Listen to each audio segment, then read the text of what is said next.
Right, so I hope everyone has refreshed and reacquainted with where we were. So let me remind you.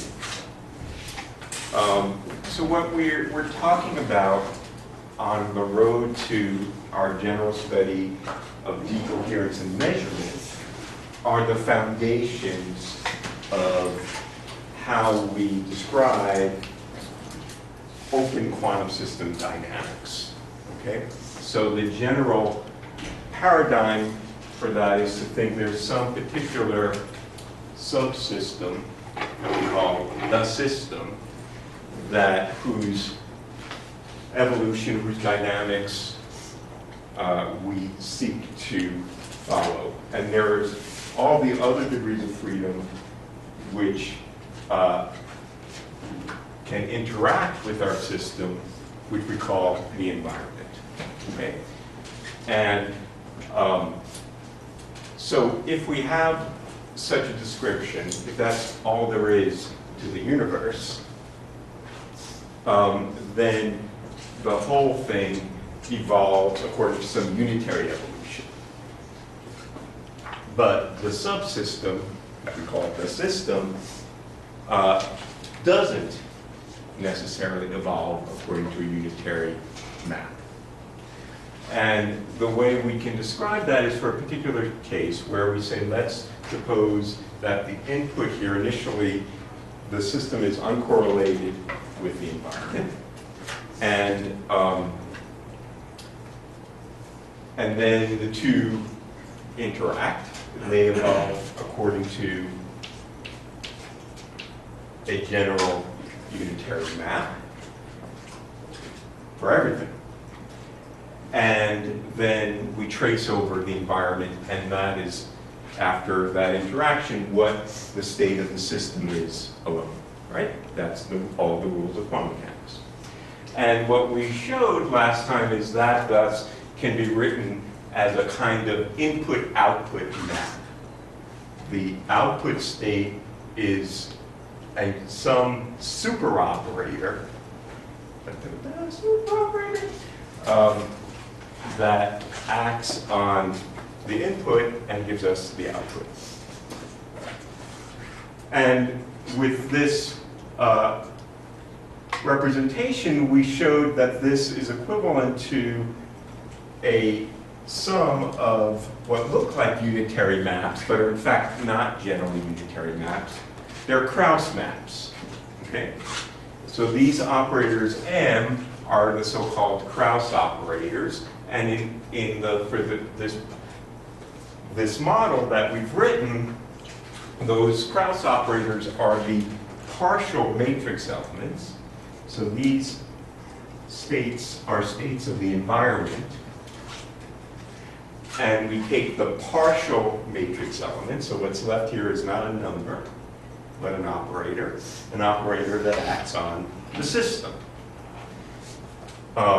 Where mu here is some general basis for the environment.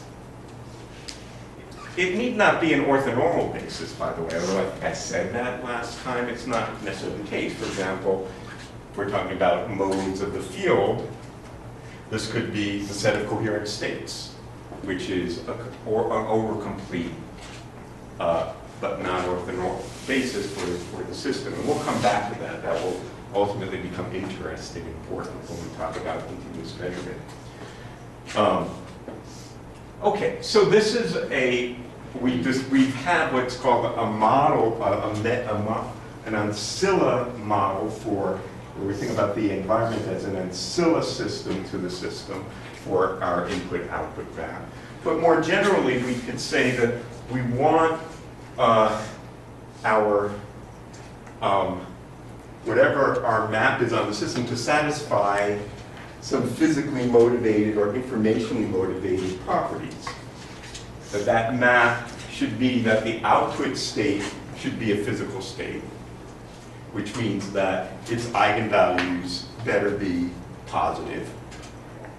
They better represent probabilities. That if my state I knew could be prepared as, with some probability as rho 1 and some other probability as rho 2, so I have some convex combination of possible states, that should be the convex combination of the outputs. So in a way, probabilities would make sense in the system. That we showed that generally such a map will be not trace non-increasing, it will be trace preserving if all of the degrees of freedom are such that we never move to another subspace within the system. And that trace of this operator in the Krauss representation is the sum of these guys. Okay? Which, if it's trace preserving, is the identity operator. And moreover, we argued that it should be such the case that if we had some reference system, oh God, I forgot. No, it's the discarded system.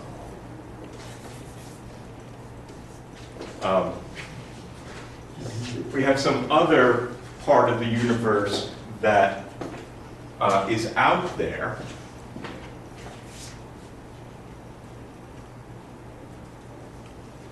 that the system could be entangled with or have interacted with, that to describe the particular map on the system alone, if there's a map on that system, it should be the case that if that map does nothing, does absolutely nothing to the discarded system, it only acts on the system, that this total map must be a physical state.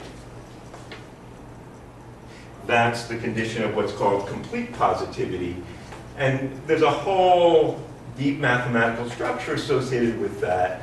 And what can be shown is that every CP map, completely positive map, is equivalent to a Krauss representation. So if it has a Krauss representation, it is a CP map. If it is a CP map, it is a Krauss representation. It means there exists some ancilla state and some unitary, which when I trace over it, gives that map. Even if I don't have, in the physical circumstance, the knowledge of what that ancilla state was. It's just a mathematical relationship. Okay? Yeah. I'm reminded a little bit about scattering theory, where you would see wave operators instead of views, mapping the initial density measurements to that. And those wave operators are partial isometries, and I'm wondering if these Krauss operators are in some sense. Not necessarily. I don't believe so, because their columns need not be orthogonal. I don't, so I believe they're not partial isometries in general. Right.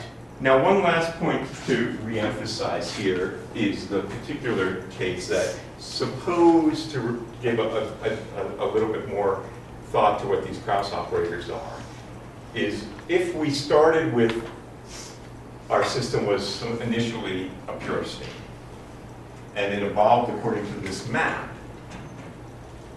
written this way, then the output state is generally a convex combination of pure states. It itself is generally mixed. So even if the initial state is pure, generally the output state is mixed. And the states that occur in this ensemble decomposition are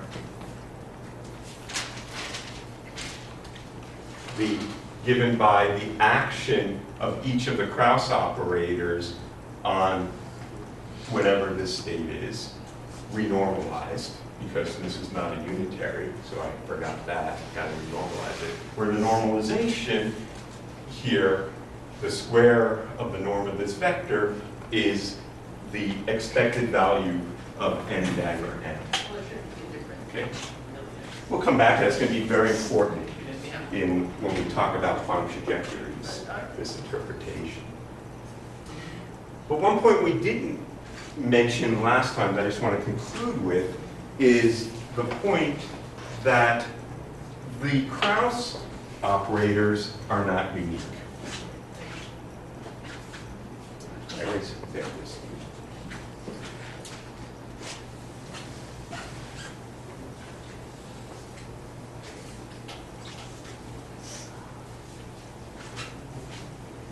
So what we have is that row out, there is some map that maps the output state to the input state. I'm sorry, the input state to the output state. And that map can be expressed in terms of some set of Krauss operators that conjugate the input. However, I claim that there can potentially be another set of Krauss operators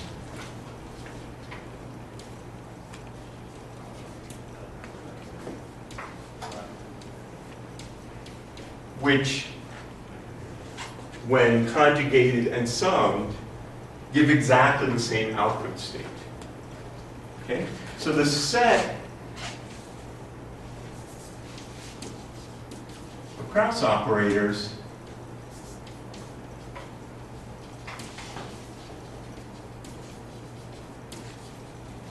that define the input-output map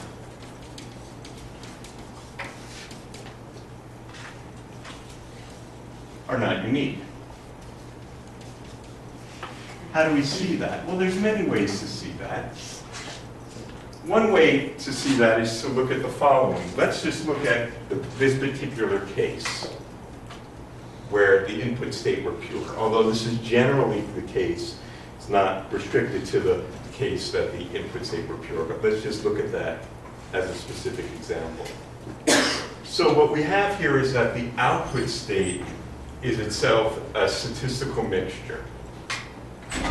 However, we know that the ensemble, there are an infinite number of ensemble decompositions which give the same density operator. As I emphasized last time, this is not necessarily the diagonal representation. These are not the eigenvectors of the density operator. This is just some particular statistical mixture. These psi mu's need not be orthogonal to one another and generally will not be. So there's a whole nother set of potential pure states, which when taken in convex combination, weighted by some other set of probabilities, gives the same density matrix. We know that, right, from our studies from last semester. The ensemble decomposition is not unique. What is the condition on these ensemble decompositions that, in fact, they're equal? Well, what's required for them to be equal is that they're related by what's so-called unitary remixing. So for example, if I come back over here, I can say, suppose I write mu as a sum over nu, some matrix mu nu, and nu, where the columns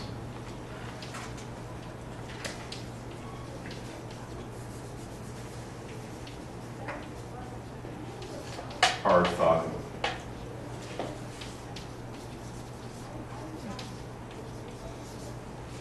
Then when I plug this into this and sum over mu, I get that. Because of the fact that these are columns of an orthogonal matrix. I didn't say this is necessarily a unitary matrix because this comes to your point also. This could be a partial isometry in the sense that the number of Krauss operators in the two sets need not be the same. I could have 2 Krauss operators here and 3 Krauss operators there. They need not be the same number. This should be mu, sorry, mu max.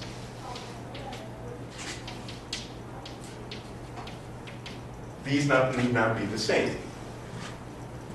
All that's important is that the columns of this be orthogonal. And that's called a unitary remixing.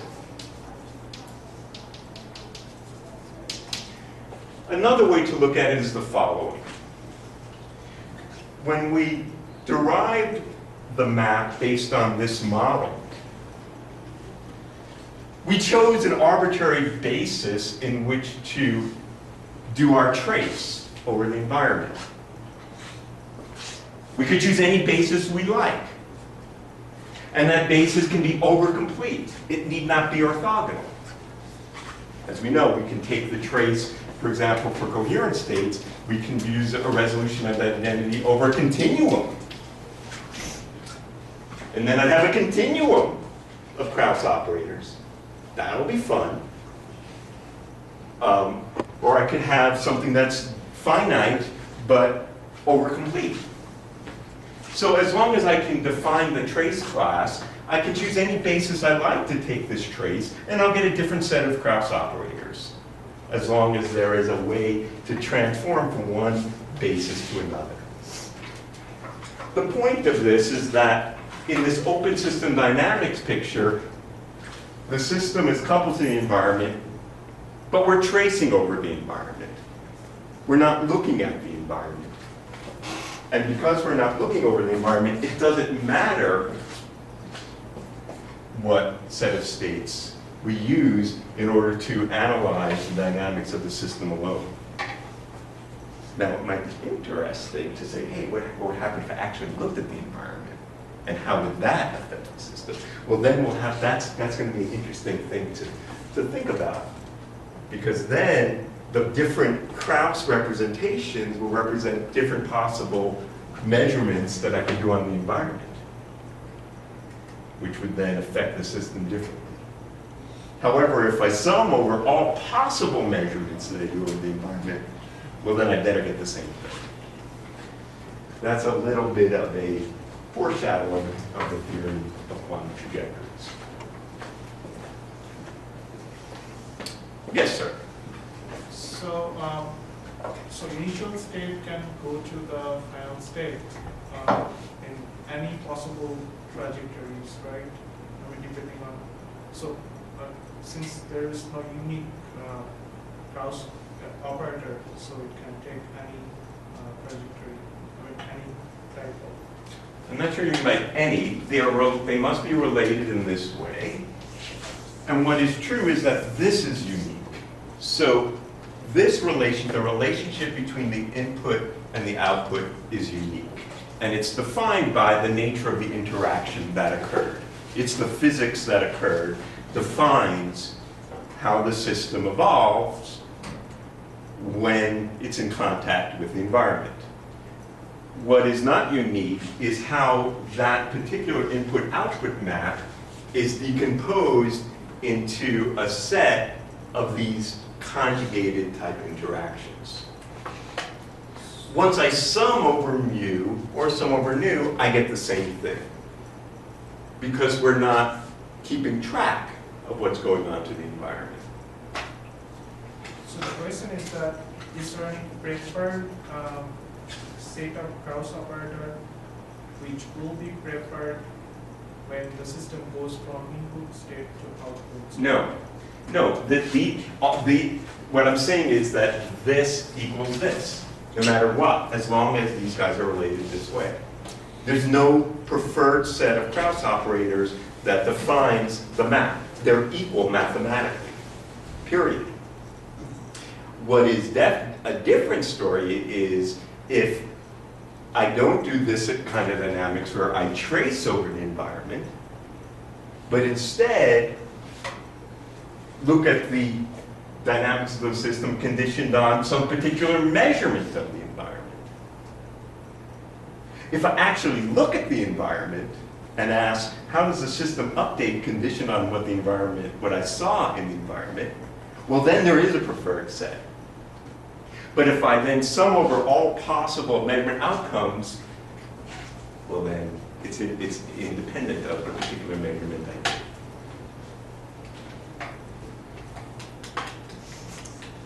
All right.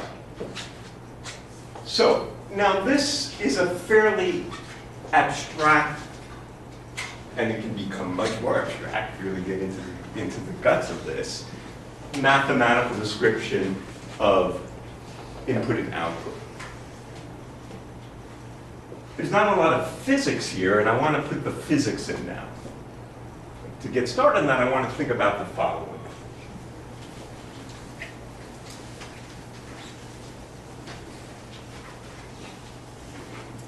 So let's just think about, let's compare what we know from our standard quantum mechanics. When we talk about dynamics, for closed system dynamics,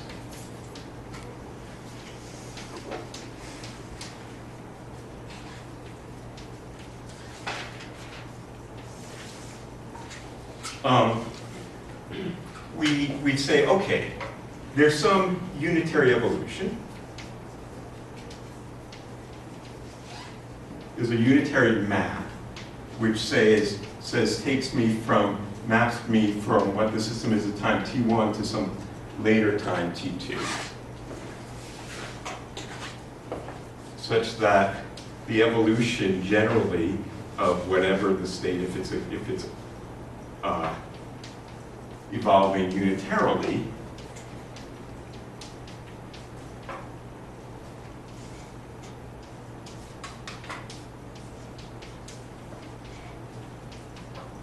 is such, right? However, what's interesting, where the physics in here is the generator of time translation. What is that? Well, what is that? That's to say, if I want to know for a small differential time dt, what is the state of the system at a later time, right? So that's the unitary evolution that displaces me by a small dt.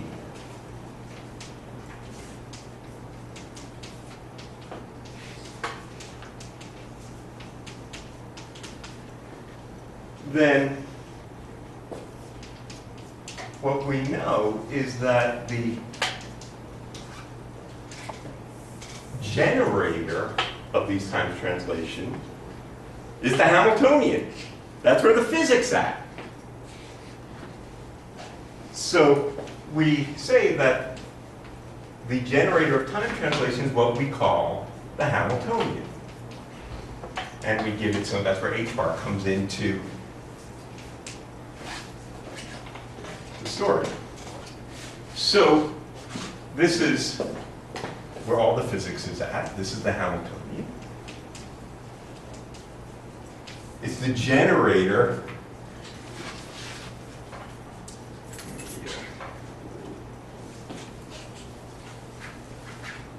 this is the generator of time translation.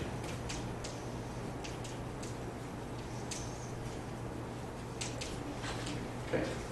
So that we have the, according to this, if I keep terms up in the standard calculus up to order dt, the state of the system that evolved according to this unitary evolution at time t plus dt, plugging in this, is equal to, well, I'll just write it out.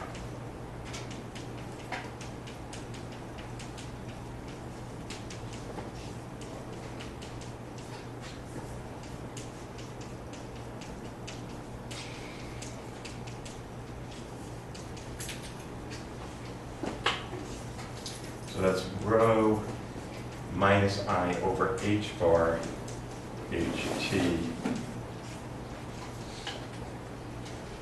minus rho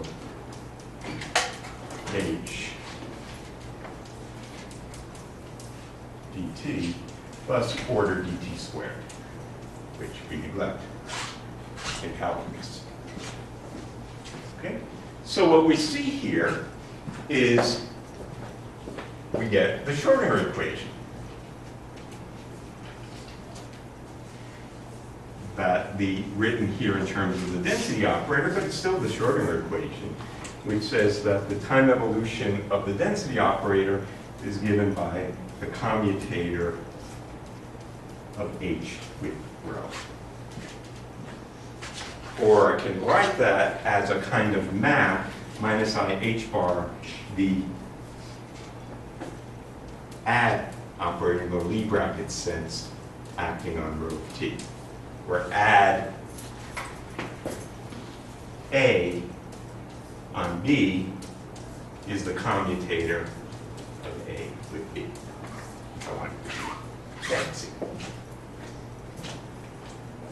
Okay, so that's familiar at some level, right? And of course, the physics is all about what the Hamiltonian is and how we can control it and define the dynamics, in this case, unitary dynamics. Our goal now is to say, what is the equivalent form for the open quantum system dynamics? What is the generator of open quantum system dynamics? So not in the open system dynamics case,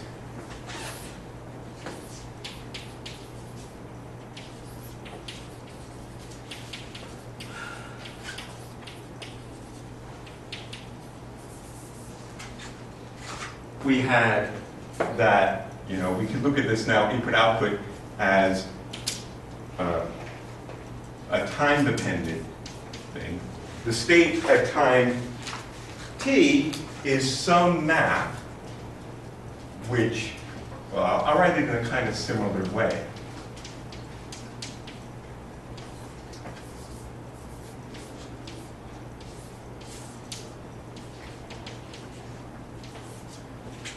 So this is a CP map. That's the open quantum system dynamics version of this. So we have the state at time t1 of the system. This is a map on the system that takes it from the input state at time t1 to the output state at time t2, where t2 is greater than t1. Okay? So what is the generator of that map? In the sense that if I wanted to ask, given the state at time t, what is the state at time t plus dt?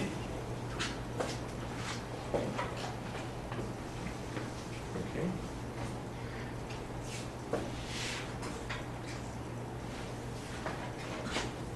Well, that's actually a hard problem, generally speaking. What we're going to look for is maps that are of the following form. Similar to this,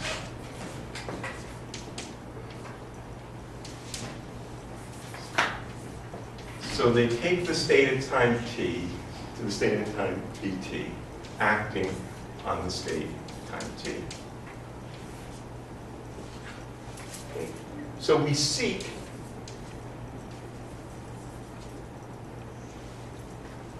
this. Not, as we will see, not all physical open quantum system dynamics are of this form.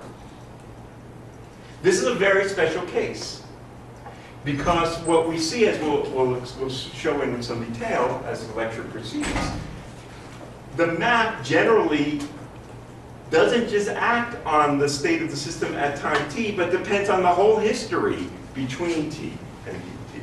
Written in this form, this is what's known as the Markov form. So we're going to assume the Markov form to start. We're going to assume that the map has this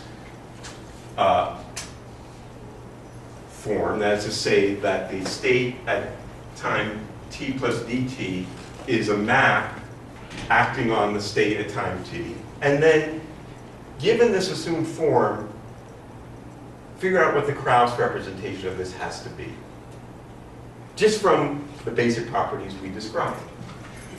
Given that, we'll then try to derive that from basic principles. Okay, that's where we're headed. Yeah. This is maybe a silly question, but so you said that only some maps satisfy this bottom. Yep. Why is that different from the top equation? Because all maps, all physical maps can be written like that, right?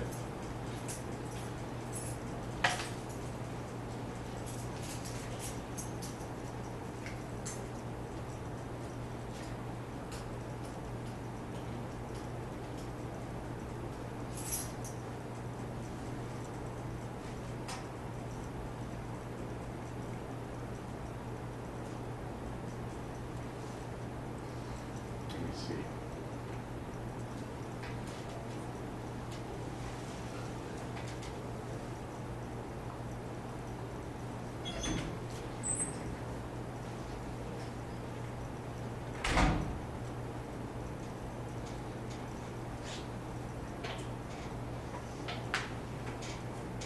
The difference has to do with the differential form.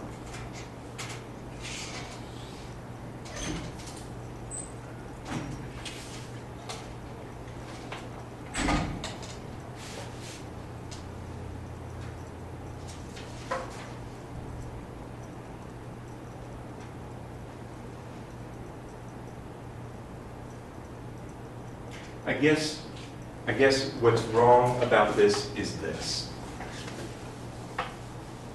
This doesn't just depend on that. That's not a general form. Okay. This is a general form of, it's a map from the input to the output, but it doesn't just depend on the endpoints. It depends on the whole history. I see.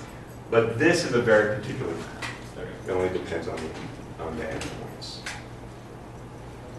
So if we assume this in this Markov form, let's take a look at this more carefully. Well, this, we know if it's a CP map, can be written in terms of a set of Krauss operators.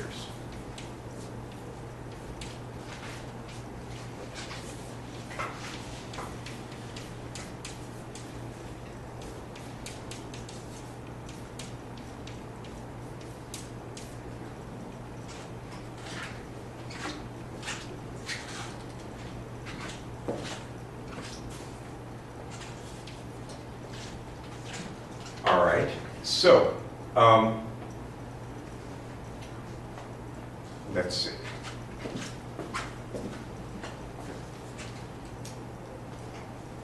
Right.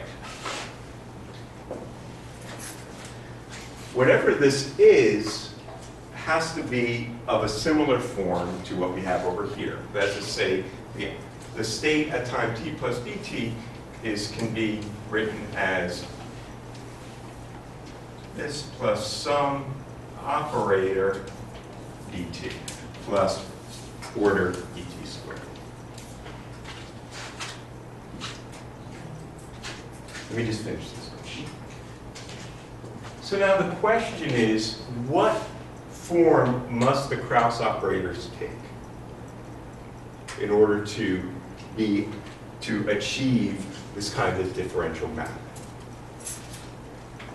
Now we can see that. Let me go over here because I don't want to make a second yet.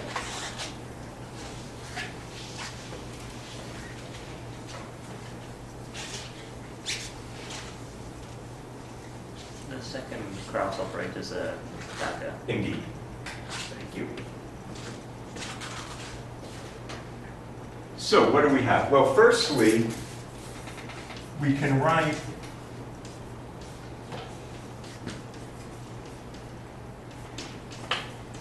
if this is going to be of this form, there are terms that are of this sort.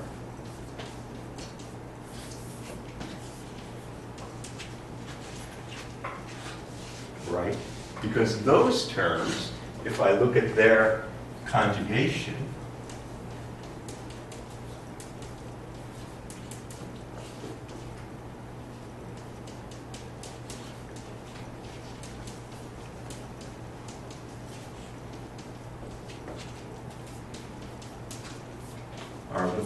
L mu rho L mu dagger dt. So that's perfectly good. So if I had Krauss operators of that form, they fit this. However, that's not all we could have. I could also have an operator M0, which is similar to what we had here, which is the identity plus something, which I'll call G dt. That's another perfectly good Krauss operator, which would fit this, right? And because M0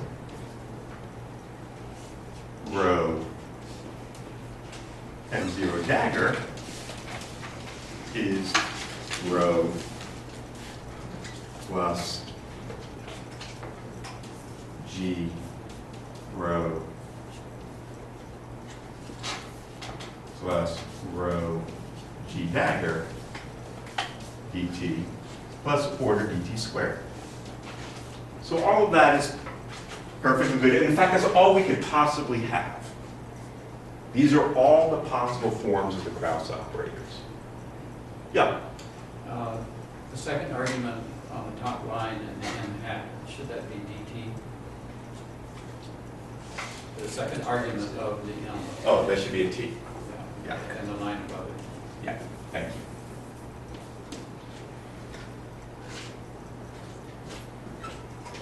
So, just based on the fact that we assumed this Markov form, which says that the map that takes me from t to dt acts only on the state at time t, and that fact that that's describable by a Krauss representation gives us this form of the Krauss operators.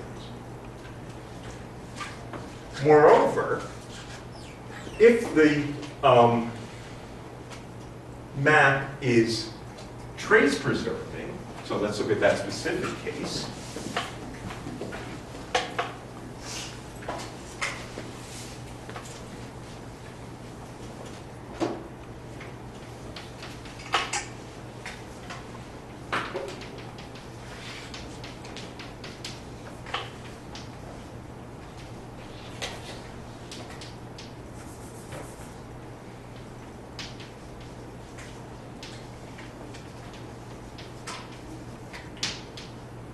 Then we know that what that means is that the sum over the Krauss operators is the identity. That's what we had from the beginnings of the course. So let's say what that is. Well, that's equal to M0 dagger M0. So this is U to sum U max. Plus the sum U equals 1 to mu max and mu dagger and mu. So let's plug that in. That's equal to the identity plus G dagger dt plus order dt squared, which we dropped. So that's that term. Plus sum over mu L mu dagger L mu dt has to equal the identity if it's trace preserving. So this condition thus gives us a relationship between these operators I called G and the operators I called L. What it tells us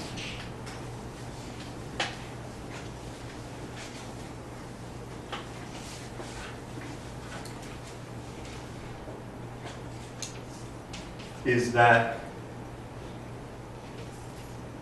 G plus G dagger has to equal minus the sum over mu of L mu dagger L mu. That is to say, the imaginary part of G can be anything we like. The anti-Hermitian part of G can be anything we like. But the real part of G, the Hermitian part of G, has to be equal to half of this. So that means I can write G as some Hermitian operator K and some anti-Hermitian operator. So I'll factor out the I, and I'll put a minus sign because guess what? I'll call that the Hamiltonian.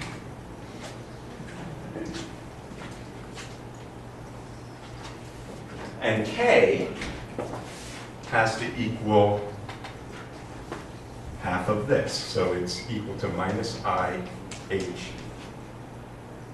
the Hamiltonian, minus a half, sum over mu, L mu dagger, L mu. So just from the fact that this is a physical CP map in the Markov form gives us the following.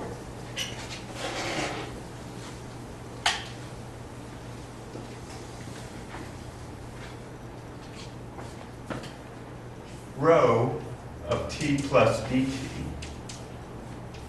is equal to m0 rho m0 dagger plus sum over mu mu dagger, I'm sorry, mu rho mu dagger, and plugging that in, that is equal to 1 minus I, oh, by the way, I'm going to call this, let's define H effective as H minus I H bar over 2 L mu dagger. Then this is equal to minus I over H bar H effective. H effective is not a Hermitian Hamiltonian. It has a Hermitian part, which is the Hamiltonian, and an anti-Hermitian part, which is this. Come back to the physical interpretation of that in a moment. So what do we got? We got minus I H effective dt rho 1 plus I over H bar H effective dagger dt plus sum over mu L mu rho L mu dagger dt. Isn't that interesting? It may be starting to gel into something we've seen before last semester. What we see here is then, if I multiply this out the same way we did before, take the ratio of this minus the identity divided by dt is equal to minus I over H bar, H effective rho, minus rho H effective dagger plus sum over mu L mu rho L mu dagger, all for the system. And everything here is a function of, can be a function of time. Finally, I'll write this out, write out the H effective because both forms are useful. This is equal to minus I over H bar, the true Hamiltonian H, commuted with rho,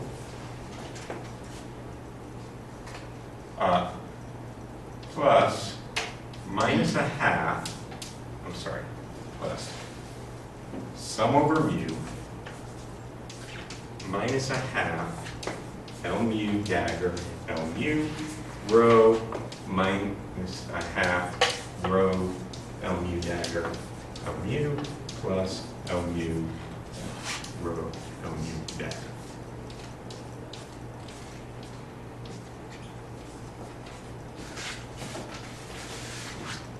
step back from that for a moment and analyze it. This form of the evolution is the generalization of Schrodinger's equation for open quantum system dynamics. This is known as the master equation in Lindblad form.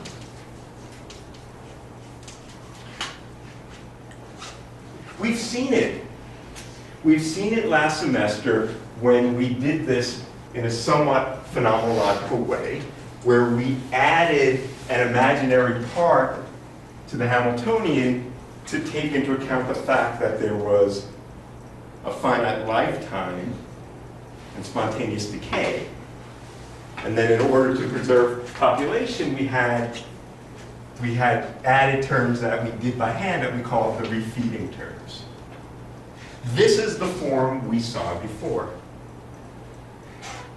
We see how it is derivable from the principles of just assuming that there exists a map of the form that we said before.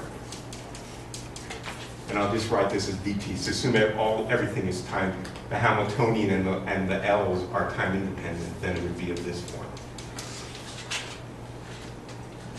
Okay. Assuming we had a map of this form, and assuming it was a CP map, this is the differential equation. We have the Hamiltonian, that's good. But we have these new things, these L's. The set of L's, there's so many definitions. We have the Krauss operators. Now we have these other things. They were kind of like the Krauss operators and these DTs. These are called the Lindblad operators. Sometimes known as the jump operators, and that'll become clear later. And what Lindblad proved was that the only differential equation whose integral was a CP map had to be of this form if it was a Markov equation. That's what he proved. We're going to see this now for the rest of the semester. The master equation in the Lindblad form. Yeah. Seems to me that you have made some assumptions implicitly about what happens when dt is 0. In other words, zero, mu equals 0 is sort of an initial state, if you want, and because the mu t plus dt t, when you put dt goes to 0, then you get mu t and t, and that's going to be 0 unless there's something very singular going on. So you're assuming something about how the time evolution is starting. Let's see. So what we are assuming is that as dt goes to 0, that this is the identity map in the same way as this.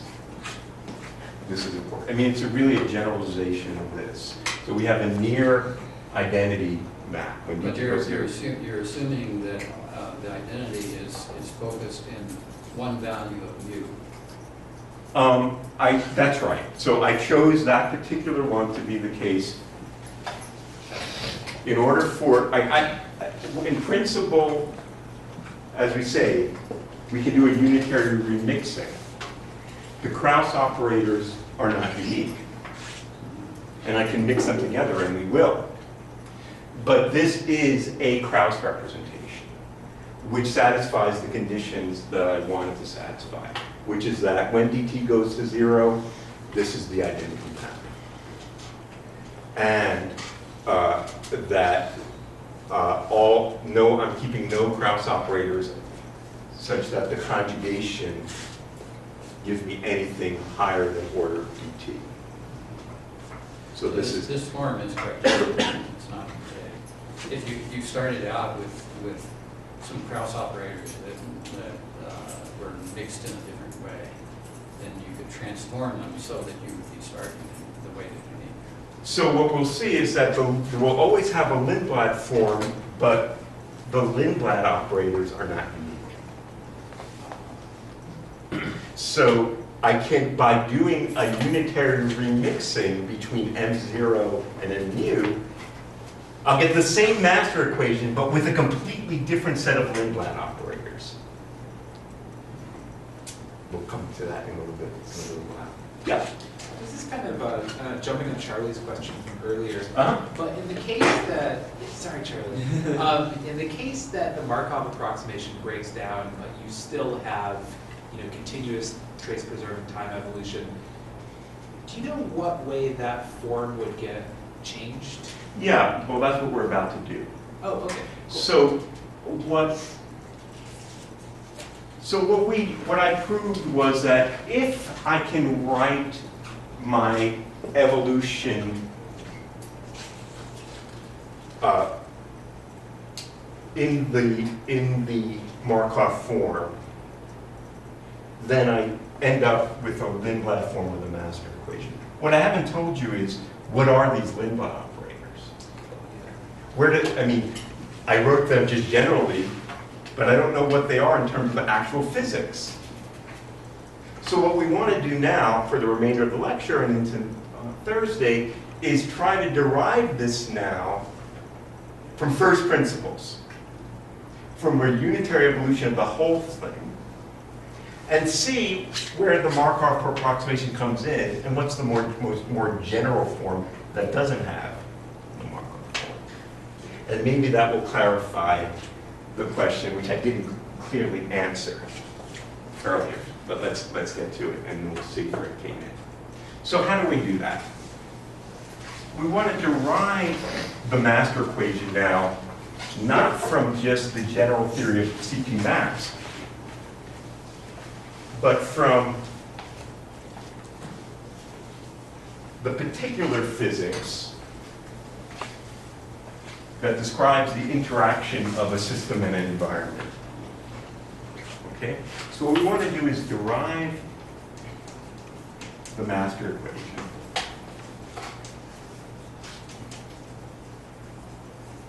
from first principles. I didn't derive anything.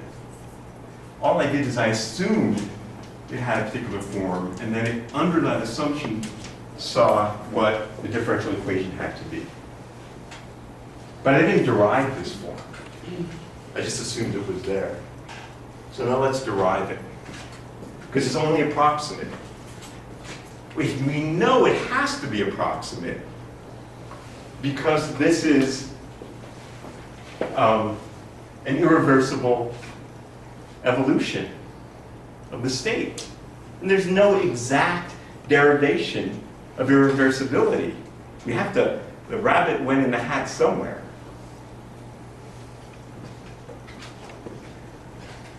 Let's see how. So I'm going to look at the following scenario. We have the environment, and we have the system.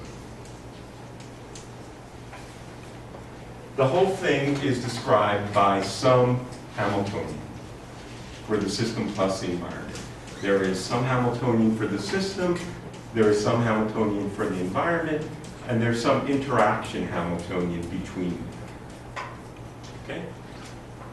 Without loss of generality, I'll take these to be time independent. Okay, there's no classical modulation. We could put that in, but it doesn't change anything fundamentally. So the system environment state evolves according to the Schrödinger equation. Let's go to the interaction picture, because what we're going to do is something analogous to what we studied last semester when we studied the spontaneous decay of an atom into the vacuum. That problem we studied last semester, we did that using the Wigner-Weishaupt theory. You remember that? Maybe. You should go back and review it. It's a good idea to do that.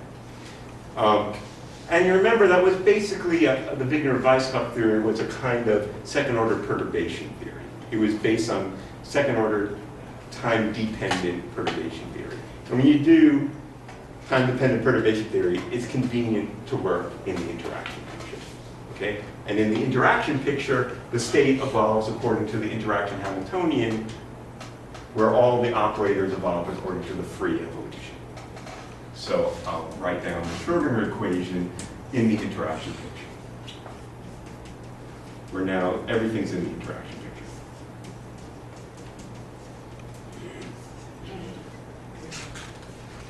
Fine. So now what we're interested in, though, is that we want to know what is the evolution of the system alone, which is the trace over the environment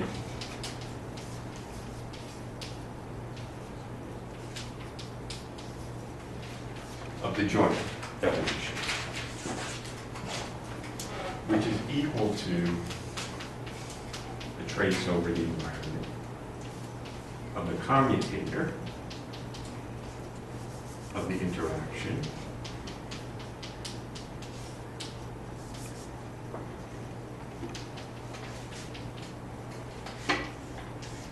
Now we can already see here that this is not of the form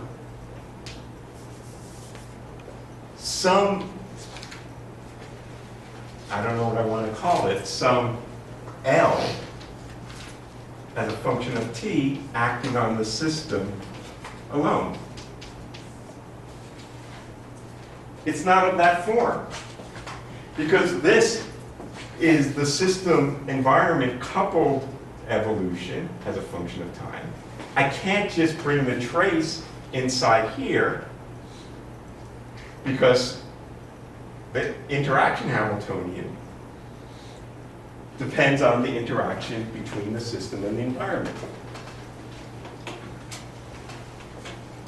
In fact, if I could just integrate it, and you can see that.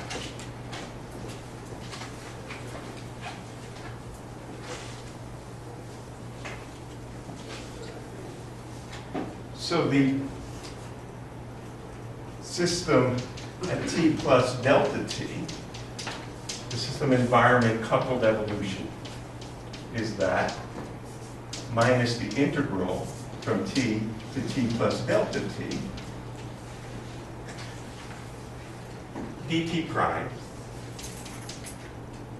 1 over h bar, h interaction at t prime, system environment at t prime. If I trace over the environment,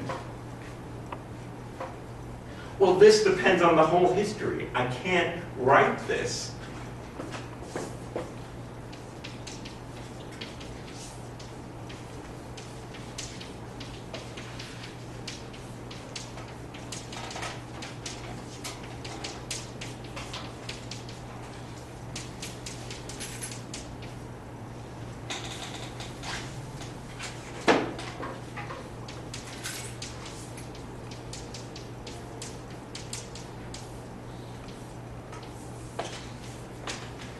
as something that just depends on the system at time t. It depends on the whole integral from t to dt. Why is that? Well, it's easy to understand why that is if I come back to this picture, because generally what happens to the system at a later time doesn't just depend on what the system is at that time, but at time t1, information travels from the system to the environment. And in principle, at some later time, what happened there comes back to the system. So what happened, the evolution of the system at time t depends on the whole history, in principle. If I'm just looking at one subsystem. It doesn't depend on, it depends of course on the joint state at the local time, right? That's written here. What happens to the joint state at time t depends locally on what the joint state is at time t. But if I want to know just what happens to one part of that at time t, I can't just look at that one part at time t. I have to know its whole history of what happened. So that's where the Markov approximation has got to come in. We've got to somehow, if we're going to get irreversibility out of our system, we have to somehow throw away this correlation. Otherwise, the whole thing is in principle reversible. And we would have the Schrodinger equation. So the equation that you wrote on the second line is wrong? No, it's correct. Ah, It's totally correct, but it's not a function oh, okay. of rho of the system at time t alone. Okay. That should be a dt. Or delta t. Delta t, indeed. Yes. That's the point. So where we want to go with this then is to look at some approximate solutions that are justifiably good approximations. That's the art of physics, is doing good approximations. All right, let me get my notes out here. And, all right.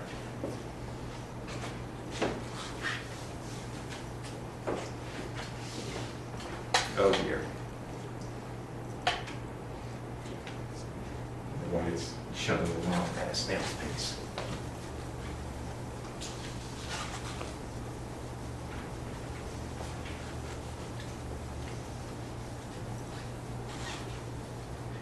Now, we can see, we can get an approximate solution to this if we can, in some way, coarse grain over the detailed dynamics of what goes on between the system and the environment. If we try to keep track of all the details of what happens between the system and environment, well then that's a reversible, the whole reversible unitary evolution. But in some way, what we want to do is ignore some of the small details that happen in terms of the correlation between the system and environment and keep the coarse evolution. How do I justify that? Well, we can justify that in a classical picture. Let's imagine the following scenario.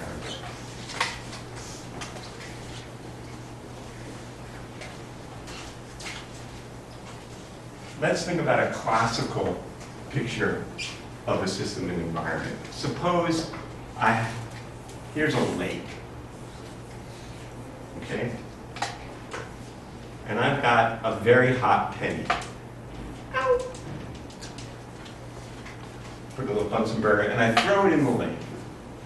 Okay, here's my penny. Now this is at some temperature T. And what's going to happen? Well, eventually it's going to come to equilibrium. How does it come to equilibrium? Well, what's happening, of course, is that molecules are bouncing off of this penny. Those molecules have some particular temperature. They have some distribution of momentum. And for some short time scale, the trajectory they take depends on the penny.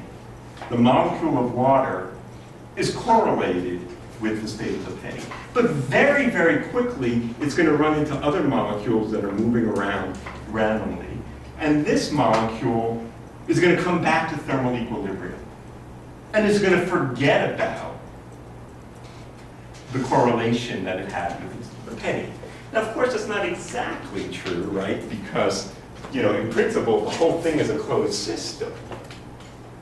But to the degree to which we coarse grain and throw away that information is the degree to which we can get irreversibility.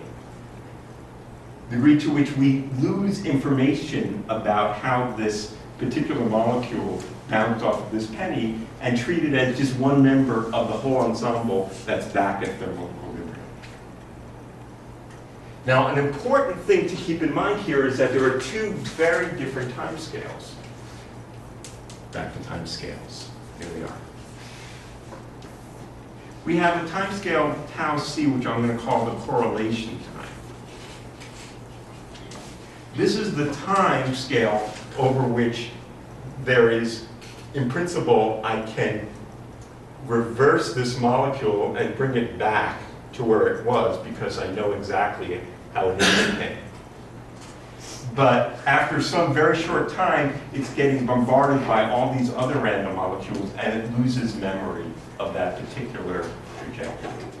That time scale is a time scale over which this molecule is then rethermalized.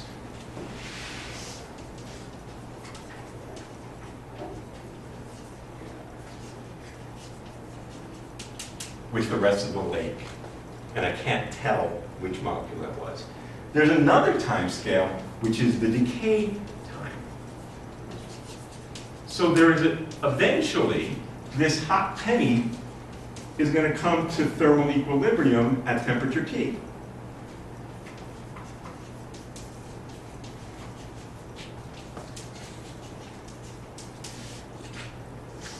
That time scale was going to require a bombardment of a lot more molecules. Any one particular molecule or some small collection of molecules is not going to instantaneously bring this hot penny to the same temperature as the lake.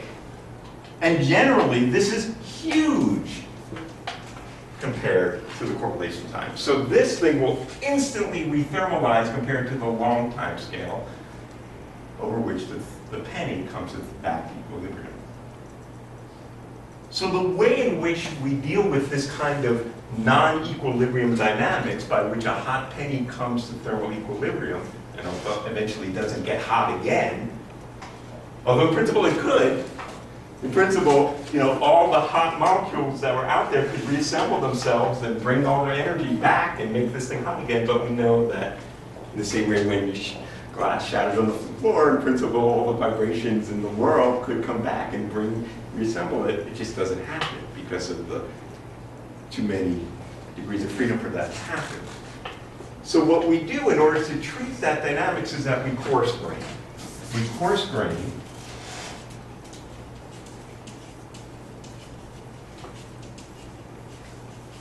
over a time scale, delta t, where delta t is huge compared to the time scale of correlations, but tiny compared to the decay time.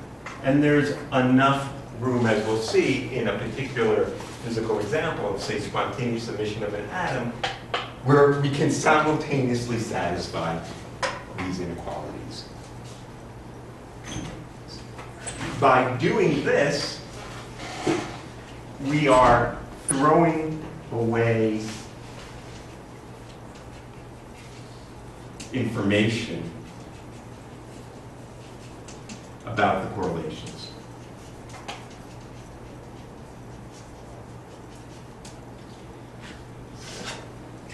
Okay, so we're going to, within the time scale that's short compared to the correlation time, everything is reversible. And in principle, we can move the molecule back to where it was. We know where it is. Over time scales long compared to that correlation time, these molecules are completely rethermalized. And we've lost that information. And that's how we're going to be able to get to an irreversible equation. All right. Let me, I think I won't start that calculation, but just to say the following. I've described this in terms of a classical picture of trajectories of molecules and ping pong balls. But the same exact physics applies here, except that in principle, my environment need not be a thermal state. It could be the vacuum. And those correlations then are, instead of being classical correlations, represent entanglement between the degrees of freedom of the environment and of the system, which again are entangled for some short period of time, and then at the end of the day, I lose memory, and that whatever those correlations were lead to increased entropy of the system. So that's where we're headed, and I think we'll pick that up next time.